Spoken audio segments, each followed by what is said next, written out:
Assalamualaikum warahmatullahi wabarakatuh. Perkenalkan, nama saya Mirnawati. Saya mahasiswi semester 6 yang mengambil peminatan manajemen strategi dengan nomor INPM 191026201238 dengan dosen pengampu Dr. Insinyur Larisak, Magister Teknik Insinyur Profesional Madya. Baiklah, di sini saya akan mempresentasikan materi yang sudah disimak sebelumnya dari dosen pengampu. Selanjutnya di sini ada lingkungan eksternal. Jadi di sini kita harus mengetahui apa sih itu lingkungan eksternal.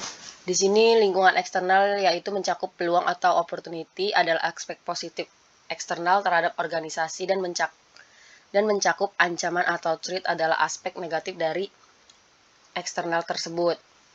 Nah, bagaimana cara menentukan faktor eksternal yang pada posisi peluang atau tantangan? Yang pertama kita harus menganalisis PESTEL atau yang bisa disebut itu P-nya itu politik, E-nya itu ekonomi, S-nya itu sosial, T-nya itu teknologi, E-nya itu environment, dan L itu legal. Nah, di sini politik itu seperti kebijakan-kebijakan pemerintah yang mengatur jalannya proses bisnis.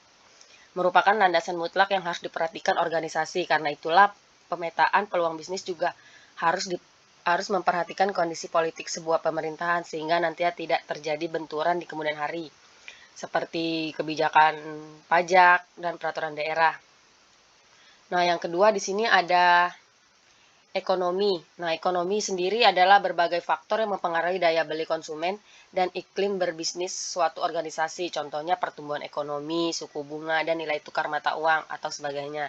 Selanjutnya di sini ada S, sosial. Sosial itu keberagaman kondisi sosial yang berpengaruh terhadap kebutuhan pelanggan dan mempengaruhi jumlah dari seluruh potensi pangsa pasar yang ada, contohnya tingkat pendidikan masyarakat, tingkat pertumbuhan penduduk, kondisi lingkungan sosial, dan lingkungan kerja.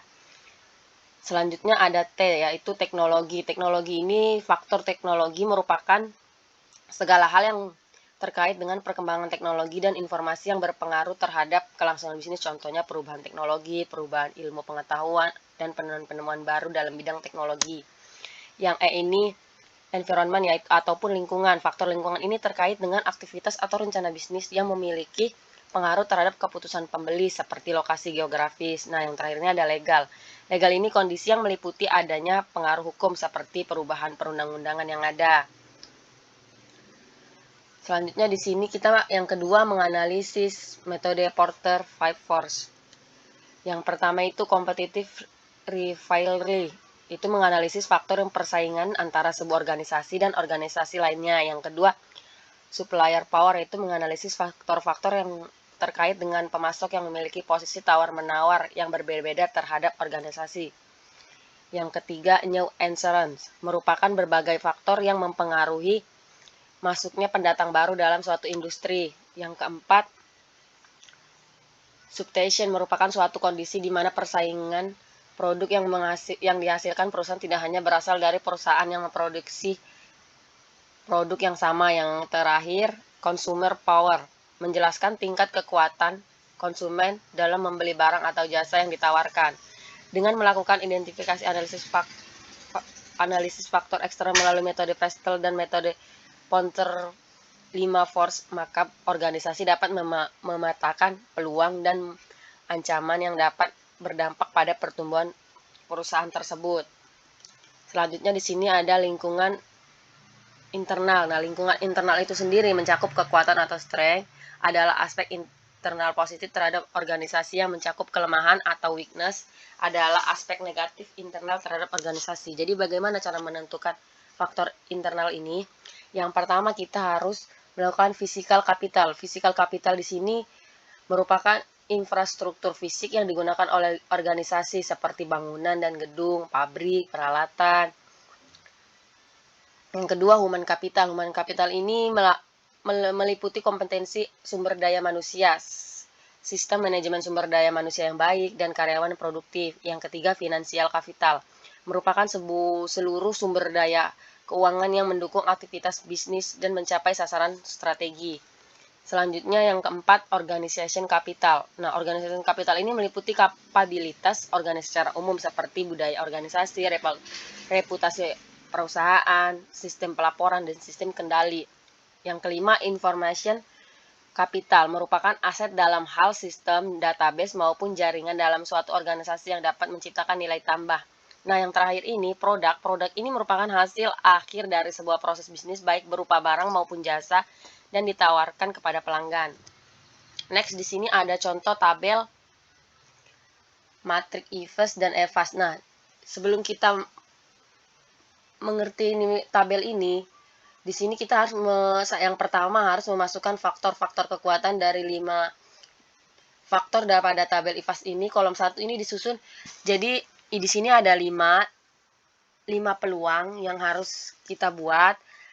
Yang kedua itu berikan bobot masing-masing faktor strategi pada kolom 2 dengan skala 1,0 yang sangat penting sampai dengan 0,0 ataupun tidak penting. Semua bobot tersebut jumlahnya tidak melebihi dari skor total 1,00 atau diklat spama 2000 banding 13. Faktor-faktor itu diberikan bobot berdasarkan pengaruh posisi strategi.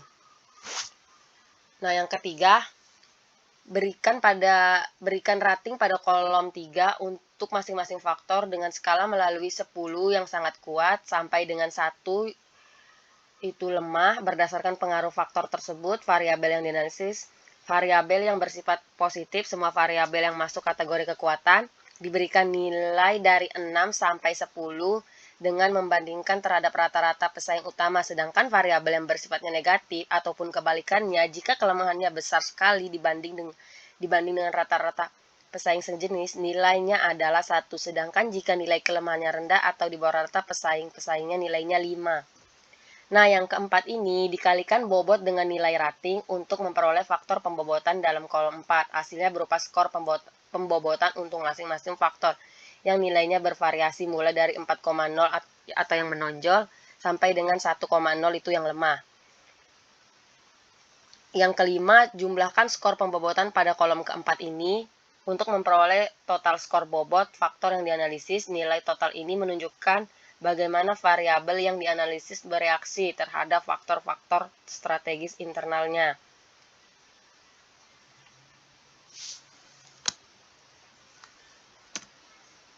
Nah, di sini yang selanjutnya ada menentukan posisi perusahaan pada kuadran SWOT.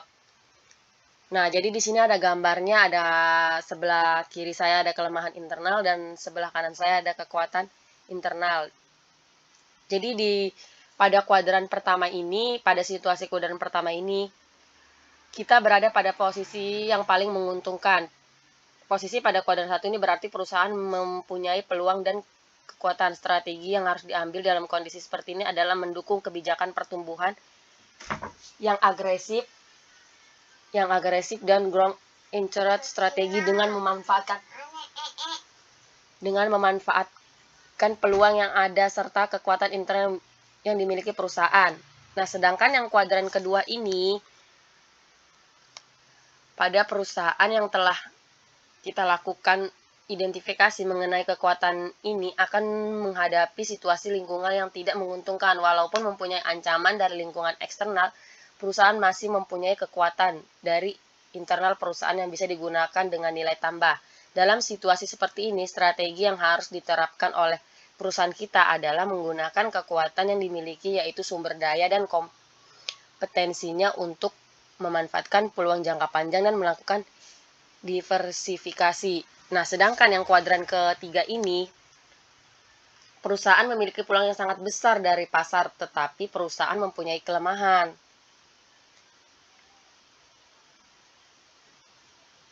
Dari sumber daya internal. Fokus dari strategi perusahaan yang berada dalam kondisi seperti ini harusnya adalah menghilangkan kelemahan internal sehingga dapat berkonsentrasi pada mengejar peluang pasar yang tersedia. Sedangkan yang kuadran keempat ini, posisi ini merupakan situasi yang paling tidak menguntungkan bagi perusahaan. Hal ini disebabkan karena perusahaan selain mempunyai hambatan pada faktor eksternal, yaitu adanya ancaman dari pasar, juga mempunyai hambatan pada sumber daya internal. Situasi tersebut tentunya membutuhkan strategi yang dapat mengurangi atau bahkan dapat mengarahkan kembali keterlibatan produk atau pasar yang telah menggunakan analisis SWOT. Selanjutnya di sini kita menentukan strategi perusahaan. Jadi bagaimana sih menentukan strategi perusahaan? Oke, yang pertama kita harus membentuk visi dan misi untuk berjalannya sebuah perusahaan. Bagaimana sih cara mengembangkan visi misi itu?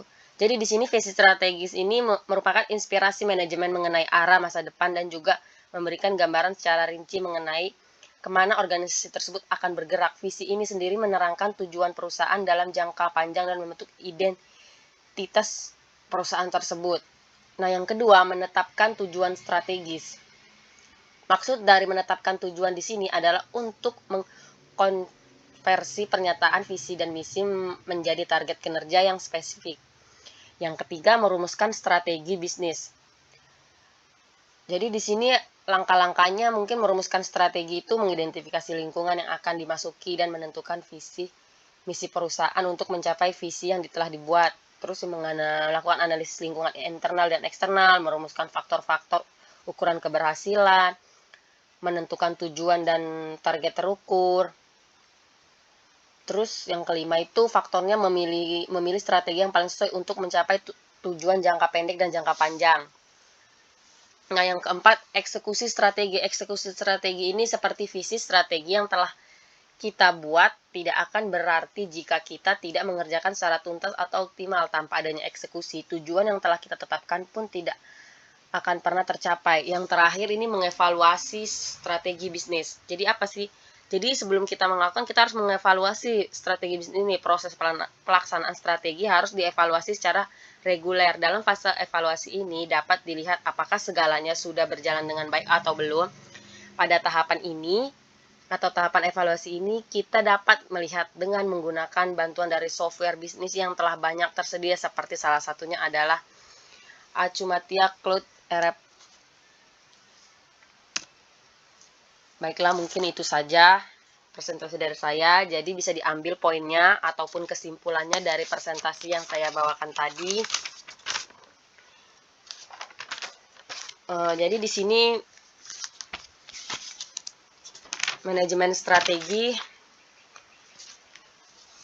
merupakan rangkaian pengambilan keputusan yang digunakan untuk merumuskan, mengimplementasi strategi oleh seluruh jajaran di dalam suatu organisasi untuk mencapai tujuan. Nah, manajemen strategi dalam presentasi saya ini terdiri dari 3 mantra, yaitu formulasi strategi atau perumusan strategi, yang kedua implementasi strategi, dan yang terakhir evaluasi strategi. Nah, formulasi strategi ini atau perumusan strategi ini proses penyusunan langkah-langkah ke depan yang dimaksudkan untuk membangun visi dan misi suatu perusahaan, untuk menetapkan strategi dan keuangan perusahaan, dan merancang strategi untuk mencapai tujuan tersebut atau tujuan perusahaan. Sekian presentasi dari saya, mohon maaf bila ada salah kata. Saya akhiri. Assalamualaikum warahmatullahi wabarakatuh.